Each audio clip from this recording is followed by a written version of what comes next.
ফেরদৌস, যেদিন আমরা চার্জশিট নিয়ে বিস্তারিত আলোচনায় গিয়েছিলাম সেদিন তুমি ছিলে, তরুণ ছিল, এবং তোমরা যেটা বলছিলে যে যদি ফার্দার যদি সাপ্লিমেন্টারি চার্জশিট দেওয়া হয়, যেটার কথা মেনশন করা হয়েছে চার্জশিটের একদম শেষে গিয়ে, সেক্ষেত্রে রিট্রায়ালের সম্ভাবনা। আজকে যেখানে কেসটা দাঁড়িয়ে রয়েছে, ট্রায়াল শেষ, সঞ্জয় রায় দোষী সাব্যস্ত এবং আগামী পরশুদিন তার কোয়ান্টাম অফ পানিশমেন্ট ঘোষণা, এখন কোথাও রিট্রায়ালের সম্ভাবনা দেখা যাচ্ছে আদৌ?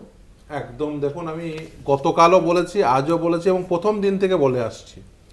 দেখুন, আজকে সিবিআই এর চার্জশিটের উপর ভিত্তি করে চার্জ ফ্রেম হওয়ার পরে ট্রায়াল সম্পূর্ণ হয়ে আজকে দোষী ডিক্লেয়ার করা হলো, পরের দিন শাস্তি ঘোষণা হবে। কি কি আছে, ইতিমধ্যেই দুটো প্রসিডিংস কিন্তু পেন্ডিং। কোথায় কোথায়? কলকাতা হাইকোর্টে একটি রিট পিটিশন দাখিল করেছেন নির্যাতিতার পরিবার।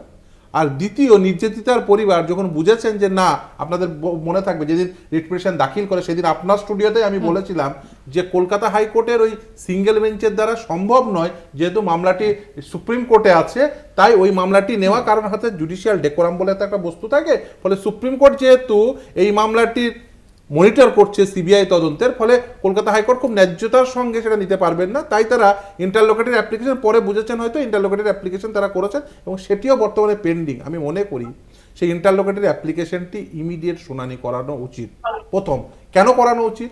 তার কারণ হচ্ছে তারা যে প্রেয়ার ওই রিট পিটিশনে করেছেন সেই প্রেয়ারটা ফার্স্টেটেড হয়ে যাবে যদি এই সম্পূর্ণ, অর্থাৎ দোষী সাব্যস্ত হওয়ার পরে যে শাস্তির বিধান হলো সেই শাস্তিটি যদি হয়ে যায়, তাহলে কিন্তু এই রিট পিটিশনটি ফার্স্টেটেড হয়ে যাবে, ওটা ইনফ্র্যাকচুয়াস হয়ে যাবে। ফলে সেই জন্য ওই অ্যাপ্লিকেশনটি অতি দ্রুততার সঙ্গে শুনিয়ে একটি ডাইরেকশন নিয়ে আসা, যাতে কলকাতা হাইকোর্ট অন্ততপক্ষে এই রিট পিটিশন বা এই যে ধরুন যে তদন্তটি, বেশিরভাগ খুন ধর্ষণ মামলায় প্রথম সিবিআই হাতে তদন্তভার দিয়েছিল কলকাতা হাইকোর্ট, পরবর্তী সুপ্রিম কোর্ট এটা সুমোটো কগনিজেন্স নিয়ে সেটাকে তুলে নিয়েছিল। সুপ্রিম কোর্ট এটা করতে পারে দুটো সম্ভাবনা হাতে। এক, বলতে পারে যে না, ইন্ডিপেন্ডেন্টলি ওই রিট পিটিশনটি শুনুন, এটা নির্যাতিতার পরিবার দাখিল করেছেন, অথবা এই যে মামলাটি আবার কলকাতা হাইকোর্টে রিমান্ডেড ব্যাক করে দিতে পারেন। যেমন আপনাদের মনে থাকবে যে এই যে ধরুন সিবিআই তদন্ত হয়েছিল, এই যেমন ধরুন এসএসসি স্ক্যাম সহ বিভিন্ন তদন্তে রিমান্ডেড ব্যাক করেছিল মামলাগুলো একবার সম্পূর্ণ হয়ে যাওয়ার পরেও।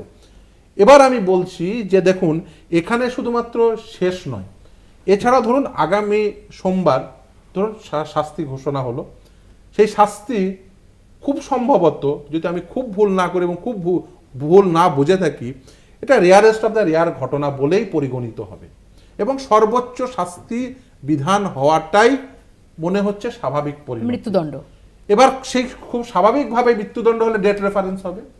ফলে সেক্ষেত্রে উচ্চতর আদালতে, এবার উচ্চতর আদালতে ডেট রেফারেন্স দুভাবে হবে।